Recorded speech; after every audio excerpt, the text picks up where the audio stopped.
आज आपण छत्रपती संभाजीनगर मध्ये मराठा संघर्ष योद्धा माननीय श्री मनोज जरांगे पाटील यांची जनजागृती शांतता रॅलीमध्ये मोठ्या उत्साहानं मराठा समन्वयक व मराठा मावळे उपस्थित झालेले. आपण कुठून आलात? आम्ही कोलंबरी तालुका गणोरी गावचे आम्ही सर्व मराठा मावळा आहे. तरी मी इथून पुढे शासनाला सांगतो की आजपर्यंत वाघाने डरकळी फोडलेली नाही. तुम्ही वाघाचा अंत घेऊ नका. जर वाघाने डरकळी फोडली तर शासनाच्या पायाखाली सुद्धा आम्ही मराठा समाज जमीन ठेवणार नाही.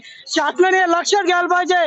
लोकसभेमध्ये शासनाचे पाय घसरलेले आहे तरी शासनाला आजपर्यंत कुठली जाग आली नाही. मराठा समाजावर गेल्या 40 ते 50 वर्षापासून हे शासन अन्याय करतं.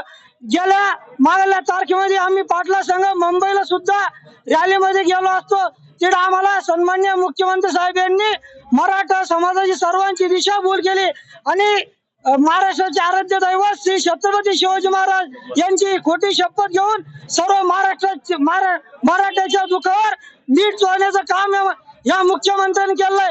तर मी मुख्यमंत्री साहेबांना विनंती करतो की मराठ्याचा अंत तुम्ही अजून पाहू नका.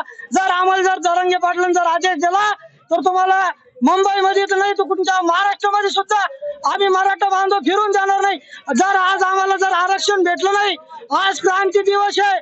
सन्माननीय मुख्यमंत्री साहेब, मी तुम्हाला इकडून चेतावणी देतो की आज क्रांती घडल्याशिवाय छत्रपती संभाजीनगर हे शांत बसणार नाही.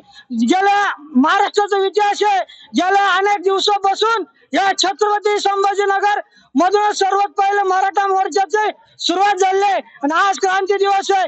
जर आम्हाला 5-6 वाजेपर्यंत आनंदाची बातमी भेटली नाही तर तुम्हाला एका येणाऱ्या काळामध्ये हा मराठा बांधव धडा शिकल्याशिवाय सुद्धा राहणार नाही. एक मराठा, एक मराठा, छत्रपती शिवाजी महाराज की जय.